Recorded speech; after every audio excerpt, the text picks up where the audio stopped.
Mike Shope, Adam Krautwurst, the Deep End High Stakes podcast gets underway right now. It is May 10th to be specific.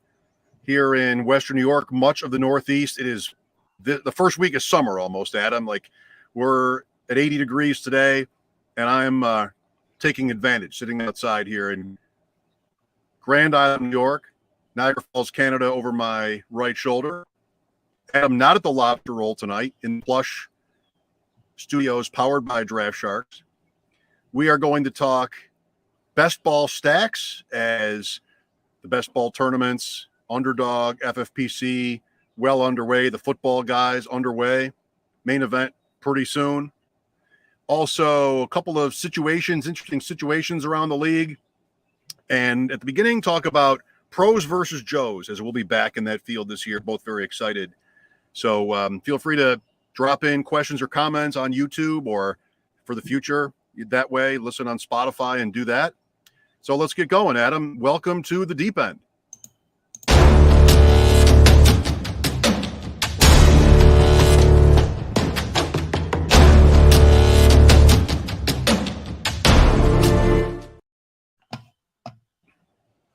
Oh, yeah. Did the Sharks make an appearance? Of course they did. I missed it. Especially, I see him jumping in the background there too. Some shark fins in the water. I did not see the Sharks this time for some reason. I don't know. Must be the end of the internet connection out there. I don't know what's going on. You think? That could be right. Maybe we should start again. No. All right. Nice to see you. I'm excited to be in Pros versus Joes again. Our second year doing that as a team.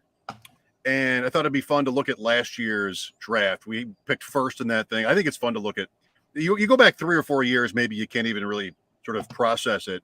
But a year ago, you can easily see what could have been situations, maybe mistakes or maybe just bad luck. But that was a fun night, and we looked good for a while. Yeah, we did. We looked. I'll pull up the board here. Yeah, we did. Did we look good for a while? I don't know. I think we looked good until McCaffrey went down. I don't know. But week 3, we looked good until week 3. It's just, oh man, I hate looking back on old drafts. That what could have been. It's like a love lost. You know what I mean? Like, yeah, we started we had the 101, and I insisted on Christian McCaffrey. And you would have been okay with Kelsey there if I remember that correctly. Yes, but it wasn't like I had a problem with Christian McCaffrey at 1. I don't even have a problem with him at 1 this year.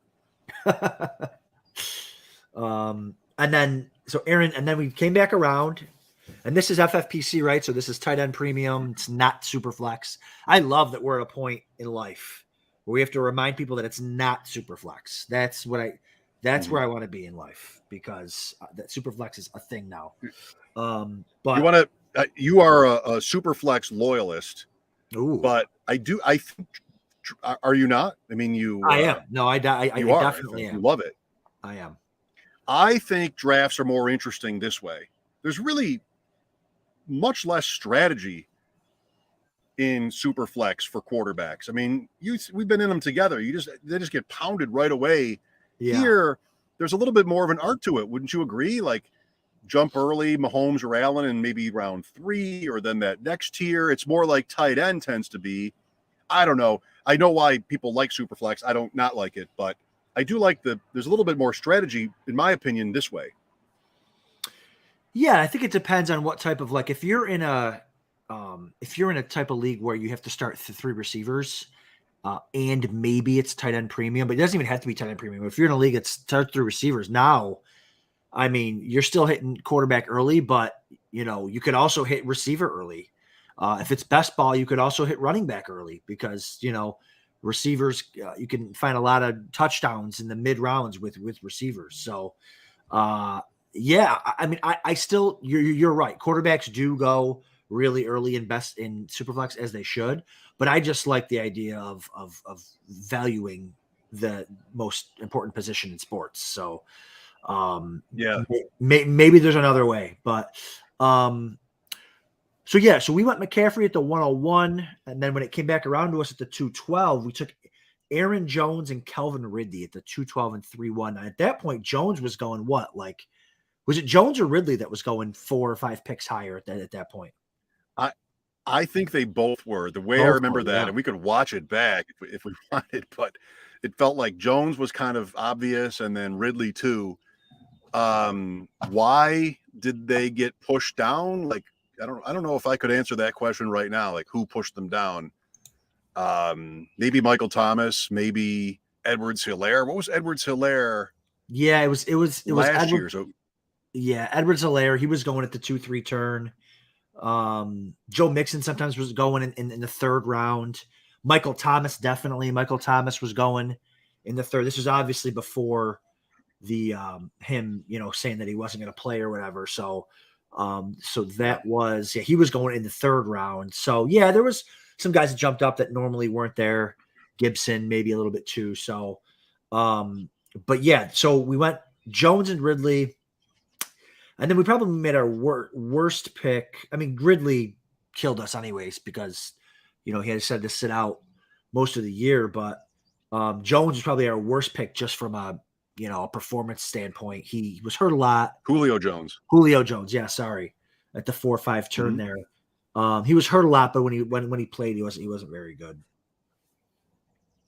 Is Cooper Kupp plus Air better than? Yes. Whoever else might have been available as a tandem ADP wise at receiver? Well, maybe not. No, because Jamar Chase was Chase. The pick after. Right, Jamar Chase, yeah. I mean, if we go Chase Kupp, it still might not. I mean, we still might have won the whole thing, but right. But yeah, to basically have Air with Ridley and Air with Julio Jones on back-to-back picks. Ridley couldn't see that coming, but yeah, we went Kupp at the 5-1. I really liked our start as far as build. We went two running backs early, got those out of the way. I like doing that in best ball, and then we just pounded receivers. And I think we were feeling good to that point. I think the Rams were one of my teams I liked. We'll talk about stacks later, but for 2022, but 2021, the Rams were a team that I was on a lot in the offseason. A couple things about this. So going backwards, 901 Matthew Stafford. And I think I remember being a little bit annoyed about Hurts. We wanted Hurts, could have gone Hurts, Stafford, 812, 901. Instead, Mike Williams, who was fine. Yep. And then Stafford ended up at Justin Fields at 10-12. Remember that, like having some Hurts angst in that moment. And really, how do you remember this? And also I want to know, like, sort of how you are thinking about this year. I mean, high stakes drafts well underway. Most people who are turning to us tonight aren't looking for recaps of last year's drafts, but there might be a lesson in this. I think wide receivers like we did, picks 3, 4, 5, 7, and 8, 5 by the first 8 rounds, was kind of the objective. Like, it was more, I don't know more, but certainly was something, any good drafter is processing like how they want to build it. And I think we wanted that. With McCaffrey and Jones, we probably felt like we had 3 running backs in value, at least at that point. You've got to sort of count on those guys to smash. So fill it out with wide receivers after that was the plan. I think you remember it that way. It sounds like you do. And is it that way for you again this year? Yeah, I think it depends on where we select. I mean, there's not a lot of running backs that we can count on for 1.5 or 2 running back. That's McCaffrey. It can be a healthy Derrick Henry. So sometimes it was, it can be Jonathan Taylor a little bit last year, but there are very few running backs each and every year that can do that. Eckler had some spots last year, but if you're picking the middle of the draft, even if you get, a guy this year, like maybe in the middle of the first round, you're not necessarily counting on him unless it's McCaffrey.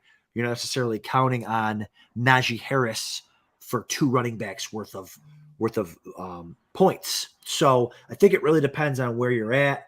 Like I said, I prefer to go running back early and kind of often in these best balls. But if like you said, if you've got 2 or 3 running backs in 2 with McCaffrey and Jones, then I think you can afford to kind of pound receiver there. And we, I think we did better later on too, but getting those getting those running backs, those premier handcuff backs. We got Pollard in the 11th, Madison in the 12th, and then we took a shot on Ramondre Stevenson. He had some really good weeks. So Pollard and Madison both had some really. Pollard had 1,000 yards last year. They both had some really great weeks for us. Unfortunately, not having McCaffrey, Ridley, Julio Jones, Jerry Jeudy for half the year. This team was. I love pros versus Joes, and I hate not having, basically not paying attention to it after week 4, knowing that half our team's gone. Yeah, the feedback we got. So who did we watch? Was it Farrell Elliott, Eric Balkman? We watched somebody's review of this thing, and you and I both, maybe it was 2 different shows, heard, like, in terms of the people watching and commenting, they loved us until the middle. And I had a flashback to this, to that. The last draft we did with Billy Muzio, where I loved it until the middle. Like, Billy's telling me every pick you made, I would have made exactly the same pick. And then I think I maybe went a little bit sideways. That's not to say that we necessarily did that here, but that was some of the feedback, like Pollard and Madison and even Stevenson. I know some people are just listening. Tony Pollard at 11, Madison at 12-12, Ramondre Stevenson at 14-12. We probably could have done better. I don't know if you know who it would have been, because you can't really cherry pick like that, but somebody that you would have expected to have more of a consistent role. Maybe that's Devin Singletary from last year. Darrell Henderson obviously worked out huge. Yeah. And he went at 12:03. But, the style there, because you just did a draft, and was it this draft with Billy where you again picked Pollard and Madison? I don't think I took Pollard. I took Madison, and I took James Cook with the same type of. Okay.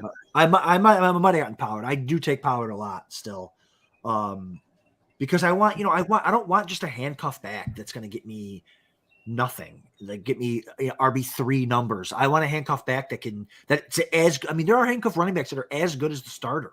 People don't want to sit. Maybe some people want to admit, but like Alexander Madison, there's never a loss when Madison's in there.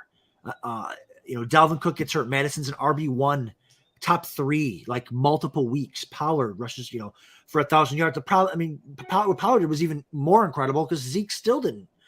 The guy was limp hobbling around out there playing, and Pollard's the one who got hurt.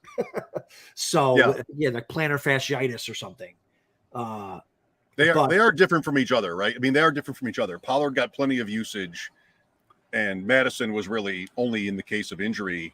Yeah. Jalen Reagor is that one was a miss. 1501. Yeah. But Diami Brown. Yeah, Diami Brown. That's right. And for people, this is an 18-round best ball slim. So there's no defenses, no kickers. It's only 18 rounds. I think it's 20 rounds this year, maybe. Okay. Which I like a little bit better. But yeah, no, I really like this team, and the possibilities would have been great, but we'll never know with all the injuries and the bad luck with Calvin Ridley. We'll talk about the strategy again once we get slotted. 2 quarterbacks here, 3 tight ends. It kind of depends on how you do it. We didn't pick the quarterback early, but with Stafford, it worked out. Justin Fields was a difficult year. By the way, before you close this, if you can scroll up to the names of the teams. Yep. Do you know who won? Ooh, I know. I feel like Silva was competing for the entire grand prize. So what was it? Was it him? No, he was. You're right. He was. If you go to the bottom of his draft, team 11, Evan Silva from Establish the Run.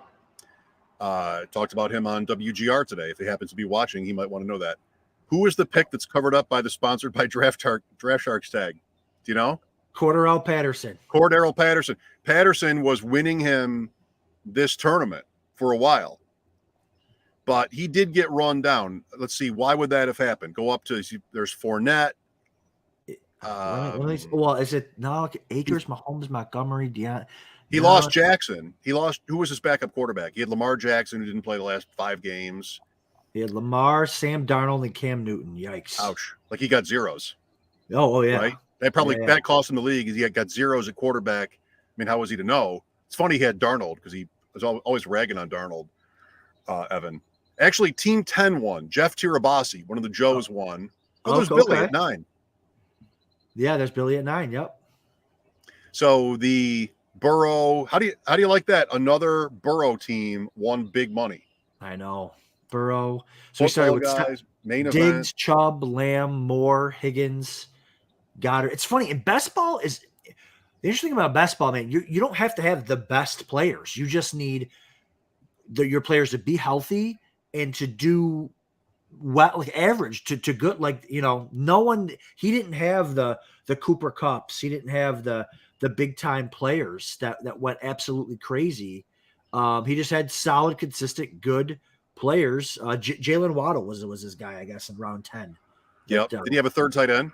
Uzama had a few weeks. He did. Yeah, he did. He did have a few weeks. That's right. On prime time. That's what I remember. But he had He got lucky with Darrell Henderson in the 12th round. Making up for the Cam Akers injury. So yeah, I mean, nothing crazy. But that's just how it goes. And his players stayed healthy, fairly healthy. I mean, Chubb was hurt for a little bit, but you get a couple good weeks from Damian Harris, and Darrell Henderson was awesome most of the season. So that's it, man. We're going to talk about stacks. I wonder if, and full credit to Jeff, if his stacks, like two players winning a scramble. There was a Bengals week and then a Dolphin week and then a Bengal and then a Dolphin. Course. And you had the Bengals at the end. I mean, you can't plan for that. We're drafting now. We don't even have the schedule yet, or most of it. Right. But he had, this is the way to play it in a tournament. Who wouldn't play it this way? You try to build those stacks. Burrow, even Pirine, Higgins, Uzama. That fell nicely, especially without having Chase or Mixon. And then Miami, he's on Tua, Waddle, and Gesicki. Yep. Yeah. Congrats. He won. I don't know if he won the overall, but he won this league right here. Okay. Enough about last year, right? Thank you, Darren Armani, for having us back this year. It was announced today on Twitter. It's such a great tournament. It was really my foray into this whole field, was getting invited to Pros versus Joes, meeting Chris Lambert and Lenny Papano, and then the Draft Shark stuff. That's it's one of my favorite things about my life, is having these connections and getting to play in these events. I love it. We're coming for it this year, by the way. Yes. Put us anywhere. Although I'm sick of 12. Yeah, don't put us 12 for God's sake. I'm so sick of 12. I cannot get out of the bottom here. What's the best draft? What's your favorite? If you were drafting tonight in the football guys, what number, if you thought about it, what number would you want? Interesting. I would like 1, 2, 3, 4, 5. I wouldn't mind 5 or 6. I think I like it to be in there because just from a full drafting perspective, you can take any value that drops, right? That's picking at the ends is fun, but because you can, if two guys follow you that you love, you can grab both of them and you can double tap positions. You can get, the top players if you have the number one pick, but picking in the middle of the draft makes it easier to, if any value drops, you can snag it. And this year, I really like Jonathan Taylor, McCaffrey as the top 2 backs. And then I really like the 3 receivers there. You got with Justin Jefferson, Cooper Kupp, who am I missing? Jamar Chase. And then with the tight end premium, I still like Travis Kelce. So if I can get one of those guys, I like my chances. I like to start that way. So I'd say the top 5 or 6 picks. And then after that, I don't like it at all because, it's a lot of the same for me, at least for the next round and a half. If I'm at 6 or 7, I'm happy too. I'm rooting for Jefferson or Chase or Kupp to make it. And that's my order. And sometimes they don't. Sometimes they don't. I mean, we've seen each of those guys go top 2 or 3 in drafts. And I think a lot of people feel like they're the real value. Eckler is, he's not a reach at all. The numbers say quite the opposite. Sometimes I feel like, I don't know if I want to do it, and it can come down to what the portfolio looks like, right? But I'm never on Henry. No. Or Harris, Najee Harris, really. If I'm at 8 or 9 and I'm frozen out of those first guys, Adam, I'm not happy. Yeah, I'm not out on Harris. I still like the volume that he gets there. I haven't had to make this decision yet in the FFPC. I haven't really gotten into my big time draft volume yet, but I wouldn't be opposed to Mark Andrews in that area either at this point. I feel like he's a super safe pick. I mean, he never had more than like 80 something targets, I think, before last year where he went crazy. But why is that going to change this year? So he's only the most talented receiver on there, or receiving weapon. With Marquise Brown gone. I mean, I love Bateman, but hey, that's a nice little stack option too. A little Bateman and a little Mark Andrews. That's a good one. We're talking stacks here next. I feel like I'm watching the show as you're talking, and my camera cannot figure out what to do. Just it has pulsing. no idea. In the year 2022, I mean, there's really, we're still not, but it cannot figure out what to do with this light. We suppose. Do you feel like the camera is at fault for not knowing what to do with the light, or is it sort of a problem where you can't blame the camera? No, of course the camera's at fault. Okay, it's Mike. We supposedly sent a rocket to the moon like 80 years ago. Okay, and we can't get a camera that could show. we supposedly can't get a camera. We supposedly sent a rocket to the moon 80 years ago. That's what I heard. But we can't get. But my remote, my internet goes out. My remote control struggles to change the. Come on, unbelievable. All right, let me just try to turn this a little bit, see if we can save us, because it's got to be distracting. The moon right there, the sun right there. It's all happening. Speaking of the moon. Speaking of the moon, I don't see anybody up there. Nobody's on. No one's been there forever. I got a plane over here. All right, thanks for putting up with the conditions, which are 71 and gorgeous. Beautiful. Stacks. So, where was I? Where I was asked about. I love this. I have become a huge fan of Joe Ostrowski. He's on our WGR show every Thursday at 3:30. Get him on the show. Come on. Get him in here. Get him in here. Let's talk. You want to? Yeah, let's talk over unders. Let's talk once the schedule comes out. That's what I want to talk about. Right. Okay. Not right now, but maybe like next week. Yeah. I mean, I think I would like to think he would be happy to. I love that.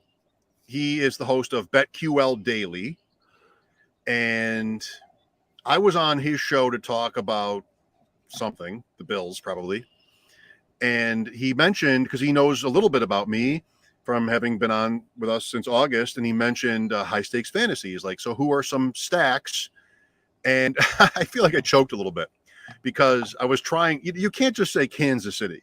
This is before Tyreek Hill was traded. You can't just be like Kansas. You want to try to get Patrick Mahomes. I'm doing a Sigmund here, a Sigmund tribute by leaning in and talking like this. I'm such a Sigmund Bloom fan. You want to try to get the mic's got to be hanging from like up here somewhere. No silly hat, but we love you, Sigmund. So you want to try to get Patrick Mahomes and Tyreek Hill. Really? Thanks, Mike. Thanks for being on. Good. So I go the Bears. Ooh. And that's all you said? It's not. No, it's not. It's not all I said. Like Denver is I think Denver is one of the more popular high stakes player stack goals. You're trying to, if Wilson works out at the right time and Judy, and then, maybe Sutton, even maybe Patrick, Okwebunam, a.k.a. Alberto, fine. That's sort of one where you don't have to pay up for quarterback. What's your first thought when it comes to stacking? Like, I know you let it come to you and see what the tiers are, but when you're at the end of the first round and you're picking between wide receivers, are you thinking in that moment, which quarterback am I likely to get? I think I do that more in super flex if I'm torn between a couple of quarterbacks. Like I'm going to be doing a lot of super flex tournaments this summer. And I feel like, when you want to diversify the portfolio as far as what players you keep taking. The other night we did one with Billy Musio over at the FFWC. And we did one of their Superflex best ball tournaments over there. And I had to decide between Kyler Murray and Lamar Jackson. If Hopkins wasn't wasn't suspended, I would have definitely gone Murray. But I ended up going Lamar because I liked the rushing upside. And I thought I could get the stack easier. Well, I ended up with, I think, no Ravens, maybe. Again, because you took Bateman out from under me. Right. And then I ended up with like 4 Cardinals. So it's like, man, I probably should have gone Murray. I should have, but it's hard to tell at the 106 what the hell's going to happen the rest of the draft. So, no, generally I'm not thinking about it that early. How about you? I mean, maybe. I'm going to follow your lead, but Denver has been one. It was again with Billy, the Monday night draft we did a couple of months ago where you want to fall into them, I think. I mean, maybe that's not, your primary goal in these drafts, but you don't want to leave without them in a tournament. Do you agree with that? I mean, do you feel like you're a little bit already sort of dead on the vine if your draft ends in a tournament and you don't have, I mean, even like a double? I mean, just, you know what it is? You have more experience than I do. I mentioned this, just I quipped about this earlier. Have we talked to somebody who's won big this year or last year that didn't have Joe Burrow starting in the, whether it's best ball or not? He's been kind of the popular guy there. We looked at that pros versus Joe's draft. Which team won? Burrow. Like football guys was Burrow. Main event was Burrow off waivers. Right. That helped. So that doesn't mean it's going to be Burrow again. Right. But quarterback being maybe the common denominator on the championship teams, at least very small sample. Maybe I'm, stopping short here, but I don't know. Maybe there's something there. Yeah, and I think that's the purpose. So when we talk stacks, and tonight I wanted to talk about some cheap stacks because cheap stacks are easier to get, right? I mean, we could talk about Denver. I mean, and Denver isn't super expensive, right? Because you got Judy, you got Sutton. You can get those guys in the kind of the mid rounds. But like it's harder to get more expensive stacks because even if you want like the Kansas City stack, I mean, you're using a first round pick on Kelsey. You're using where's Juju going? Juju goes in the sixth round, and then you got Sky in the 9th round. And then what if you miss out on Juju? What if you miss out on Mahomes in the 4th round? Like in Mahomes and Juju are going in the same round. So it's like it's a little bit trickier to get those expensive stacks. But so I like to focus on like, hey, what are some of the cheaper stacks that I like? And because then you can plan it out and you don't have to even start with that in the first round, right? So one of the stacks I've really liked so far in the best ball drafting world is the Giants stack because I really like, Dable coming in there as the offensive coordinator of the Bills. Just Dable's competent. They didn't have any competence there last year. I mean, you're looking at, so this is FFPC best ball ADP. We're looking at Kadarius Toney at 10-4. Galladay at 13-2. Shepard is free at 18-5. Ricky Seals-Jones is free at 18-9. Wandale, 19-2. And then you got Daniel Jones, your quarterback, at 14.5. So that's an entire stack you can get 10th round or later that, if you don't get one piece to that, fine. But you can get, and you don't want all those pieces, I'm sure. But if you can get the Toney, Galladay, Daniel Jones, and maybe even an FFPC, get Ricky Seals-Jones for free as their starting tight end with the vacated targets there in the 18th round. I mean, that is it's not just some garbage offense that's not going to produce points that you're wasting picks on. This offense could be significantly better than it was last year, and the stack is free almost. So that's one of the stacks that I look at and say, I don't care what I do in the first nine rounds. This is a stack that starting round 10. If I can get Toney, maybe even I reach round 9.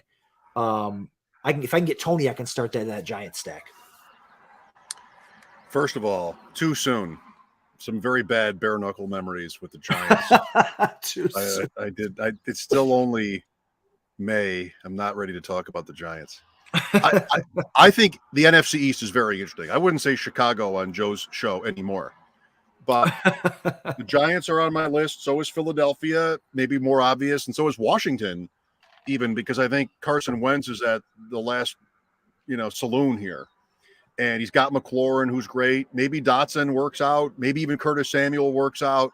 And who knows? With Logan Thomas, too, that could be like a big play offense. So I like that. But and Philly is everybody's new favorite with A.J. Brown there, I think, talking about.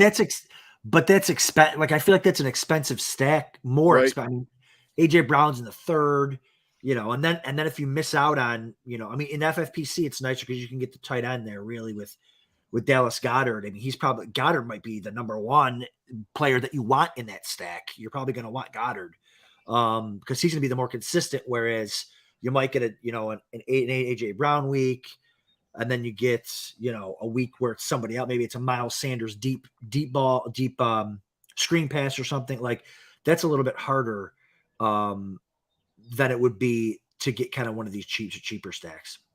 I want to talk about Saquon Barkley here because I think Barkley may or may not be the key to that Giants equation. Like I think would have traded him, but they didn't.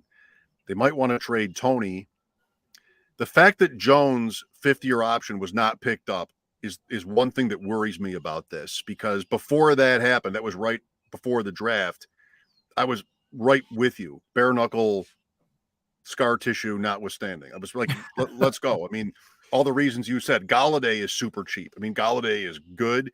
Maybe now there's new motivation and he wants to play.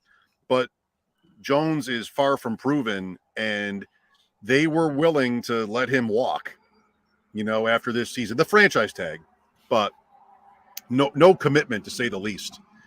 And if you don't have the quarterback, where does that leave you? Tyrod Taylor, the backup. I think in a Draft Sharks Invitational, you could also add Tyrod Taylor maybe and sort of reinforce that Giants idea. I don't know. I'm not too scared of the Tony noise, but what do you think about how Barkley factors into that idea of yours? Yeah, I mean, he could, put a wrench into it, so to speak, from a stack perspective. If you're leaning, with just the receivers there, but I think, listen, you could even start it with him. Start it with him in the third. I mean, Barkley sometimes goes in the mid-second, but maybe that's where you're like, you know what, I'm going to take You gets to your pick in mid-second or early third, and you're like, you know what, I'm going to take Barkley now, and I'm going to start to focus on the Giants once it comes a little later on. Barkley, I mean, we've talked about Barkley a ton already, and we're going to talk about him a ton more because we're really, trying to show the excitement that we have for him. Like, he got hurt a couple times. Well, at the beginning of the year, they were easing him in. Once they let him loose, he was good. He was fine. A couple big catches, I think, in the Falcons game that showed his explosiveness. Maybe even the game-winning touchdown. He was awesome, and then he had that unlucky ankle injury. And after that, the high ankle sprain, you're never going to be the same generally the rest of the year. But even at the end of the year, he was okay. So I really like Saquon Barkley this year. But the Giants stack a little later on, I don't think they're going to bench necessarily Daniel Jones unless he's terrible, and I don't think he will be. I think Daboll is going to like what he sees in Daniel Jones. He's very, he's sneaky and athletic.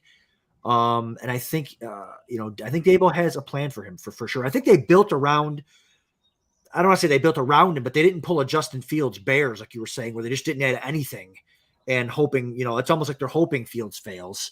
I don't think that's the case in New York. I think if Daniel Jones balls out, they could certainly, depending on, if he balls out, they might win the division. They won't have a top pick, but I think they just want to keep their options open. I think that was the only reason why they passed on that fifth year tender there. It's risky. I mean, it's new management. The Bears, with their old management, said no to Trubisky. It was a little bit different. Like, you knew that was for certain. All right, so I got one more cheap one, Mike, too. If you want. All right, but I want to throw one at you. Oh, do it. So throw one at me. So the Giants had the 5th pick in this draft. I want you to rank, in terms of best ball stacks, the teams that picked 1 through 4, because they're all at least a little bit interesting. Jacksonville, Detroit, Houston, and the Jets. Okay. Is this based on not cheapness, but just like effectiveness of the stack? I think price, maybe Detroit's a little bit higher, or the Jets, but Zach Wilson isn't going very high. Goff either. They might be about the same. I haven't looked. I'm not looking at it, but yeah, So I almost put the Lions down on my list because I love what they did there. I love all the skill position guys. Their O-line going into last year was supposed to be really, really good, and it got banged up. I think their center, Frank Ragnow, maybe it was. Yep. their center that was lost for the year. Like they have a really good O-line and they have really good weapons. But the problem with them that I see from a stack perspective is there's just so many of them and there's just so many unknown. Like, is it going to be DJ? Is DJ Chark? How involved is he going to be? He's pretty talented. We don't know a lot about, Hawkinson. I would love Hawkinson last year. He was fine, but he's going as tight end 7 this year. He's going in the 5th round. Like, do I really want to take? And Amon-Ra St. Brown is going in the 5th round. So then I'm like, well, I need both of them to make the stacks successful. And if I get one and not the other, now what? Well, but can I jump in? Yeah, go ahead. I think you have to plant a flag on one of those two guys, depending on your tight end opportunity in your draft. And then you gotta dump the other one because there are good receiver options in Chark and Jameson Williams. You got to get past sort of this noise about Williams and how the not wanting to play there how the offseason has started. But I don't think you said it. I mean, I don't think you can really do both of those guys. And you're a little bit obvious too. Like you have to get to Goff, so you probably take Goff around early, at least, to make sure you get that stack. That's a thing too, right? With these cheap ones, like you can't miss out on the quarterback. Correct. I mean, yeah, that's kind of the whole idea is having the quarterback for any stack, really. I mean, what is an actual stack? Like I'll call George Pickens and Chase Claypool a mini stack, but without the quarterback, is it even that? You know what that is? That's on the 99-cent menu of stacks. I love the 99 cent. It's not the Wendy's triple. But it's the I little love the stack. Wendy's triple too. It's the little stack. There might not be lettuce on it or there's ketchup, but maybe that's it. Yep. But so you're probably not wrong that you have to plant your flag on one of them, but I just don't want to. I don't want to do that. So it's going to be harder for me.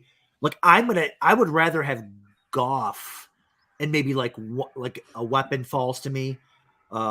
Fine, but I'm not going to consider that like a stack, like a Goff, DJ Chark, or even if I go Amon-Ra, I have Amon-Ra St. Brown, great, but I'm not going to plan on a Lions stack, but I'll take Goff later on. But I'm not going to target.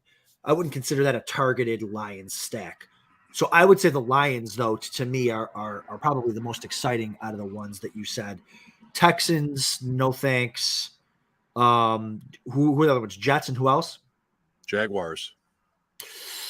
I almost put the Jaguars on here too, but I just don't have any answers for the receiving core. Who's it going to be again? Like, they have a guy they paid like $25 million a year to, Christian Kirk. I don't even think he's that good. Evan Ingram. I love Evan Ingram. To be honest with you, I've been drafting Evan Ingram and I've been drafting a ton of Trevor Lawrence. So if you want us to call that a stack, fine. I love that. But I just feel like, they have new coaching that's probably competent, but I just don't know what to do there. Who would be the receiver on Jacksonville? There's the makings of something there. Lawrence, Ingram. You can't get to Kirk or you don't want him. Who's the receiver that's not Chenault that fits at the end? Who is the third guy? I don't know. Was it DJ Chark? It might have been before, but it's not. I'm looking that up because I think that name we should know it. I know. Marvin Jones, Zay Jones. Oh, that's right. And Marvin Jones, right? I guess, yeah. Zay, what is the price of that? Lawrence, Ingram, Zay Jones. I mean, you don't even have to be at your draft before it's an hour over. That's right. I mean, I'm on there now. Even getting. That's kind of interesting. Let's for once take the gamble that you don't want to be counterintuitive or sort of upside down about everything they do. I mean, Kirk, you're saying he's not that good or whatever. Kirk's almost any other team that pays that contract, you want to assume they're going to feed that player. Yeah. Right. Yeah. So not a new GM, but a new coach, and he's going to call the plays. I don't know. ETN is the first Jacksonville guy. Yeah. You go to here. What is that? Around late 3, for ETN? Mid to late 3? Oh, I don't think he's going that early, is he? Let me see. He's going. ETN is going. Where's he going? 1, 2, 3. Oh yeah, 3-4, 3-4 turn. So, Got one. that's nailed it. ETN, yeah, and like a Barkley and Jones. I mean, the pass catching ability. What's the best case scenario? Yeah, you're drafting ETN there. He catches 70 passes, and he breaks a few because that's who he is. And then you get the double dip if you have Lawrence. And then even if you don't even draft ETN, I mean the Jags are probably not going to be good again, right? So even if you go with a Christian Kirk in the 10th, and then you go with I'm trying to find him. Ingram, Zay. Ingram, yeah, I'm trying to find where Ingram goes, but you go with him in the 10th. You go with Trevor Lawrence in the 15th, and then you go Ingram in the 13th. I mean, that's a nice. That's a nice cheap stack. That if Kirk, if you're right, if he's going to be the guy that they feed because they paid him so much money, yeah, I mean that could be a cheap stack, and they're going to be playing from behind because they're not going to be very, very good. And Trevor Lawrence is a guy that you can get whenever you want because people just are just out on him because he had such a bad year. But I really think it's I mean their coach didn't even know, who the best players in the NFL were, so. I think the sharp play is to be out on Lawrence. Really? I think he's got the rushing upside though too. Like he does, and I know you say there are lots of people who were just fed up last year. He was also on our bare knuckle team, by the way, which finished 5th. I mean, I'm making it sound terrible. I'm back in that thing. We've talked about this. I'm going back into that deep end right there. I love that. But I think the overriding on Trevor Lawrence is he's good, and but Urban Meyer, and now Doug Peterson, Super Bowl winning coach, quarterback in the league himself, that he makes Trevor Lawrence at worst okay. Yeah, and so I think that's the sort of the majority is over there, and if you want to try to, I don't know how you sort of fade Trevor Lawrence and win your league because of it. I mean, really. It's right. not that much of a power move. It's not that big of a deal, right? I get it. But Houston, I mean, Mills was better than Lawrence as a rookie, and Cooks is better than anybody they have, and Collins was pretty good, and Mechie they traded up. Tight end, they're live. They're losing all the time. They're both losing all the time. I feel like they want to run the ball a lot more than we would want them to. But yeah, but they're not going to be able to because the running backs aren't necessarily very good. And Damian Pierce, I would love to see Pierce do something. But I got one for it, and I know you love this type of trivia. So this is a stack that hasn't been brought up yet. Ready? Bills. No, God no. They're so sandflies. Here come the bugs. Go ahead. Ready? Yep. See the bird, by the way? See the bird fly right over my head? No. Oh, I got to watch this back. Just now? Just this? No, like 10 minutes ago. How funny. Wasn't my bird. Oh no, Nico. All right, ready? So their receiver 1A goes at the 11-2. Their receiver 1B goes at the 12-5. Their tight end 1 goes at the 13-5. New England. No.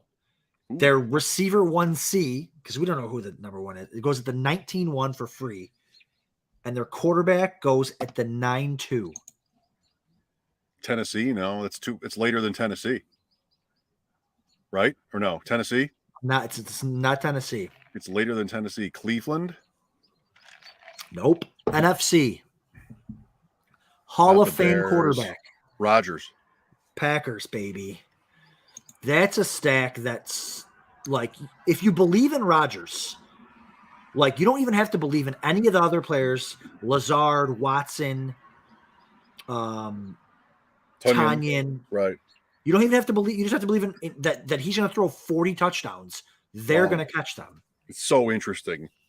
It's just like that's where we make fantasy football so difficult. Like, it doesn't have to be that difficult. If you believe in Rodgers, he's going at the 9-2. Those people who are taking Rodgers at 9-2 have to be stacking him with those guys because they're so cheap. Why wouldn't you have to? What number quarterback is he? Is he outside of the top 12? Oh, that's a good question. Should be, right? He is. Maybe he's 11. Where is he? I just can't find anybody in that. QB 14. Yeah, 14. Well, he in this draft I'm looking at was QB 14, but he also got taken in the 11th round here. So he's between QB 12, 11 and 14. He's 38. Yeah, so something like that. Yeah. You know what should happen? What? Total disaster. It could. What the Packers deserve, what they all deserve is the worst season in franchise history. That's what they all deserve. Right? All the dumb draft picks. Yep. Rodgers, playing his game last year, then signing right away this offseason. Then Adams goes. Then again, they wait until the second round to draft. They deserve, 4 and 13. No, I absolutely agree with you. If you, I don't know how deep you want to go on this, but to have to have an elite Hall of Fame quarterback for like 30 plus years and have 2 Super Bowls. I mean, come on, guys. We're going. How about one? Oh, you mean Favre? Favre, yeah. But that's but you're right. That's why I preface it with, if you believe in Rodgers. I don't really want the offense. Now, the one caveat too is you might want Aaron Jones, because he's going to be a piece of that passing offense. So that might be a situation like Barkley where you go, okay, I just got Jones in the 3rd. Now I'm going to start targeting that late cheap Packers stack. I mean, it's not late in the sense that they're going, 11th, 13th to 4th. It's not free, but it's also somebody's got to catch those touchdowns. Now, if you're someone who thinks that they're absolutely done, like Rodgers did, this team it's going to be terrible, then don't touch any of them. But I like just blindly believing in Rodgers, because why not? He was the MVP, and just taking those guys. Well, you said the right thing. You're putting this in the context of, if you believe in Rodgers, if it's 100%, put your chips in on Rodgers' instincts, then take whoever you can get from the rest of it. And maybe they add somebody. Maybe it's Will Fuller. There's Julio Jones. There's still guys. There's Emmanuel Sanders if he wants to play. There's 6 or 8 interesting veteran wide receivers. How do you know the difference? But people talk about when to start drafting or when is too early. If you're right on top of the news, then maybe you can luck out and have somebody sign. If Julio Jones or Fuller signed with the Packers right now. Right. That's a huge swing in drafts. So I think you're right, and that would be a little bit of a problem too. If which they sure could, they should. If they add a Will Fuller or something like that, now there's too many mouths to feed. We're not wasting 6 picks on this offense. I like it kind of where it is. I'm taking, if I'm gonna attack this stack, it's going to be Rodgers, it's going to be Lazard, it's going to be Tanyan, and it's going to be Watkins for free in the 19th round. I'll probably pass on Watson. So why? Well, a lot of people that I trust think he just doesn't think he's too raw for Aaron Rodgers, and Rodgers is just going to hate him so much. Physically, I think he's very gifted, but I think he's raw, and we know how Rodgers feels about guys that he doesn't trust or lock in with. He just won't pass him the ball. They'll dial up a play, and he'll come to the line and change it and throw it to Aaron Jones out in the flat. He's just not going to throw it to him. If it doesn't work out, it could work out. Is that a deep end shirt, by the way? Wow. Oh yeah. All right. Good idea bringing up Green Bay. There are a lot of good ones. Bottom line, you have to do it. And second bottom line, never the Patriots. Yeah, never the Patriots. The Patriots want to run. The Patriots, if it was up to them, they would run. And they did in a game last year, run every single play of the game. But who knows which running back even? They're worse than ever. Yeah. Belichick is calling plays, or Joe Judge. Oh, God. It's a fantasy wasteland. I think he's just basically here to make us miserable. I think he's always kind of been that coach. He can win too, but not anymore. So he just wants to, sort of flip off the critics. And they drafted 2 running backs and a quarterback at him. Who do they think they are? I am. Who do they think they are? They drafted 2 running backs and a quarterback, not to mention Tyquan Thompson of Baylor after trading for Devontae Parker. Who knows? They're the they have the reputation for you don't know what you're going to get, and they're double that right now. They are twice the riddle that they've ever been without the offensive coordinator to use as some sort of traction. Jonnu Smith, Hunter Henry, they drafted 2 tight ends like 2 years ago. They're ridiculous. They're both gone. They're ridiculous. What I a mean, waste. I would love to do a whole show on that. I mean, We just did. every coach that gets a job there leaves and it's terrible, or they get fired for videotaping. Like it's unbelievable. But yeah, if you want to do a whole show on them, we could start right now because finally, I think my light is good. Yes. Oh, look at that! You're always flexing with that stinking unbelievable sunset in the background. We should start it. We should. You know what you should do? When you're going to be outside, you need to be like, Adam, sunset says 8:54 p.m. That's when we start the show. Okay.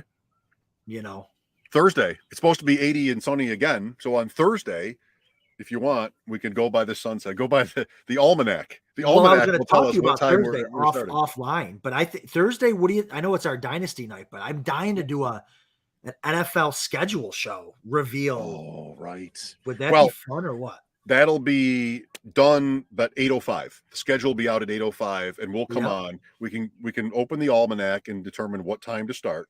Yeah, that's right. That'd be perfect. I'll be buying. I'll sit right here. It will be the same weather. I know they say this about places like Hawaii and Miami, but this will be the same weather. The whole thing, like, oh, Buffalo, wait 5 minutes. Nope. It'll be the same weather on Thursday.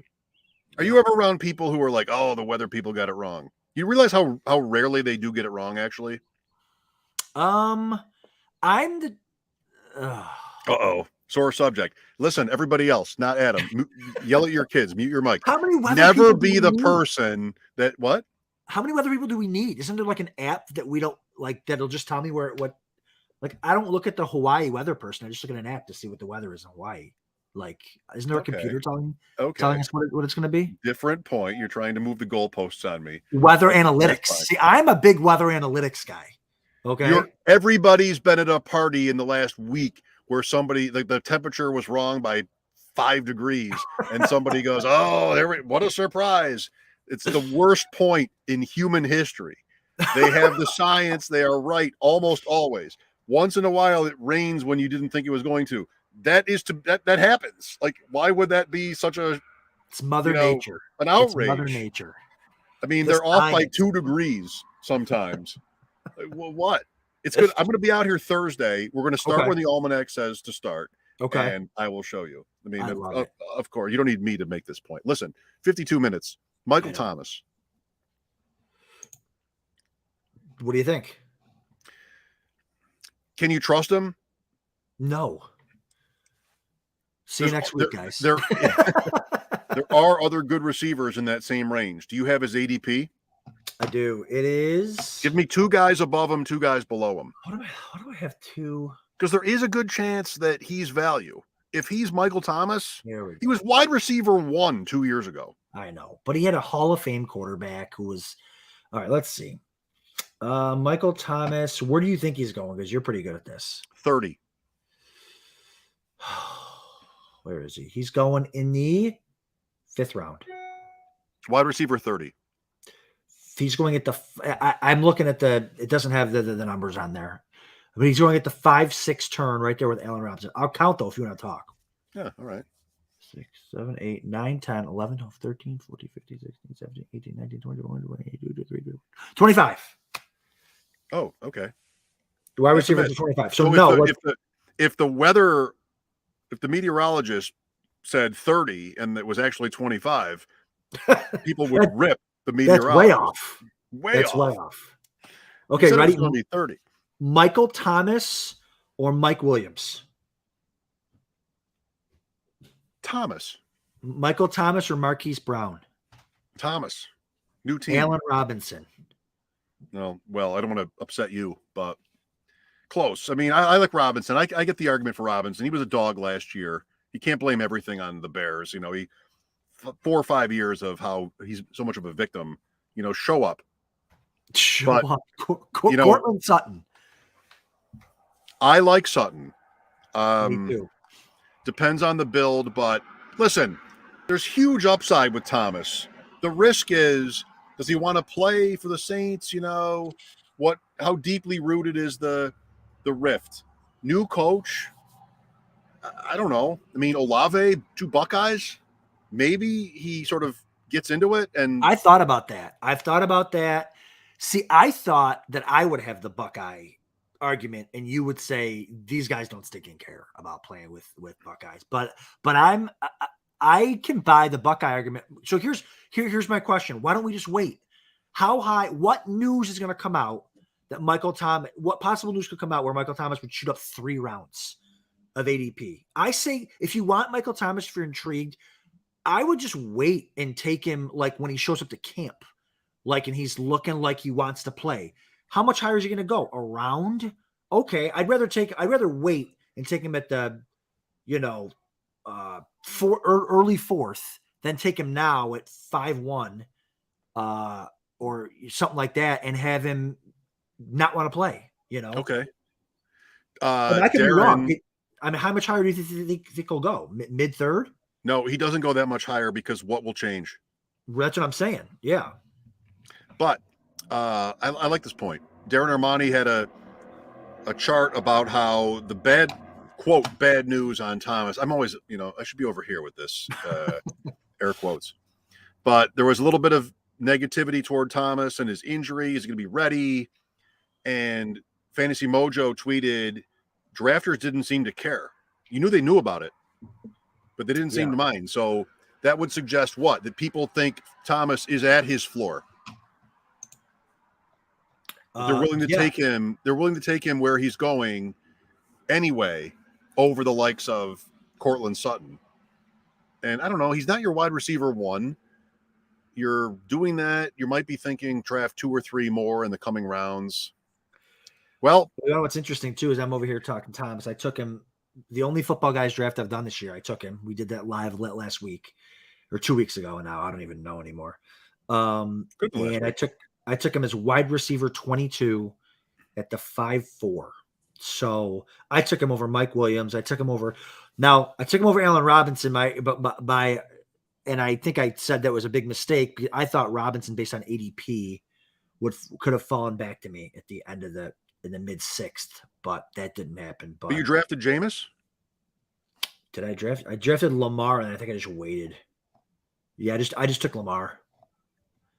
Oh, Football Guys. So 1 quarterback. Football Guys. Yeah. So there are waivers. Yeah. So okay. I took Kamara. I took Michael Thomas. Right. And then I think I might have taken another one. I did not take another one, but yeah. So yeah, we'll see. Like you said, there is upside, huge upside on Michael Thomas. There's no way he finishes wide receiver 1. The quarterback just isn't good enough in the intermediate stuff to be able to get him to. I'm thinking like 160 targets that year. That's not going to happen again. I don't think they want Jameis even throwing the ball that much. So maybe he's Jarvis Landry now. Sure. Underneath, I mean, he was never a burner like right. Never. He was never a deep ball guy. Yeah. So underneath, but that has value. I mean, for a couple of years there, I'm like, Jarvis Landry is the key to happiness. I mean, that's just so many targets, so many points, PPR points. Does Michael Thomas know that? Like, I'm wondering if he knows, like, oh my God, Drew Brees was my saving grace. Like, maybe I don't want to go out there and embarrass myself. Who knows? He didn't play at all last year for one reason or another. I mean, I don't know anything about him personally, but he's a tough one in these. And I keep coming back to the point, you could always draft someone else, those guys in that range. Yes. But guys like that, there is huge upside if you buy in and it works. Absolutely. I mean, we saw it last year. Yeah. Cooper Kupp, Chase, a couple rounds later, Mike Williams, who would have saw Jalen Waddle having that type of year? Yeah, there's absolutely that type of stuff. And right. Again, I'll probably just wait. I mean, I took him in this Football Guys, but I'll probably just end up waiting. And if he shows up to camp and everything looks hunky-dory, then I'll start drafting him. And in the fourth, or even the fourth, maybe even late third, because he's fine, he's good. They're not a great team anymore, so they're gonna have to throw the ball a little bit more. And that's a fairly cheap stack. You get him. Let me see where what's his face is going there. Olave, where's Olave going? Round 10. You get him and Olave for a 4th and a 10th. I like it. We're officially paying double on the broadband because we are over an hour. Oh boy. So here from Canada and the US, thank you for watching and listening to The Deep End. See you Thursday. Buy the Almanac. Are we going? No, not like BUI buy, but just we'll go buy the Almanac. Buy the Almanac. To determine what. Are we going like sunset time as kickoff? Yeah, of course. Like this right now is a postcard. Okay, what I'm looking at right now. I might need a jacket. It gets into the 60s. It's terrible. Who would want to live in Western New York? 60s at night in May, early May. It's got to be just brutal. But on the show, I'm also going to be booking my flight to LA for the Bills Thursday night game against the Rams. So we got a lot of stuff going on that night. Do you think it's likely? No, not after they got the Monday night or week 2. But it's still a coin flip for me. It's live. It's live. I think it's a coin flip. It's live. Did you hear Buffalo-Baltimore Thanksgiving? Is that official? No. But at 6:30, there was a tweet from the CEO of Snapback Sports and Underdog that it was going to be Bills-Ravens Thanksgiving night.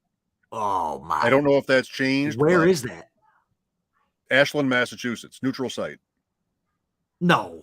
Baltimore. Baltimore. Okay. I didn't know if it was over.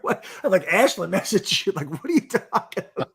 I'm like, what does that have to do with Thanksgiving? Is that where they had the first one? No. Yes. Plymouth. No, that wasn't Plymouth, there. Mass. Plymouth Bills, Rock. Ravens. At Plymouth Rock. Is that where they had the first one? Let's have a game at Plymouth Rock. Plymouth Rock. Where's this idea been? It's been in Western New York. What do you mean? Where everything else fantasy related is. That's right. Okay? Bills Ravens at Plymouth Rock on Thanksgiving. All right. That's it. Thanks, everybody. Nice chat. See you, Adam. See you guys.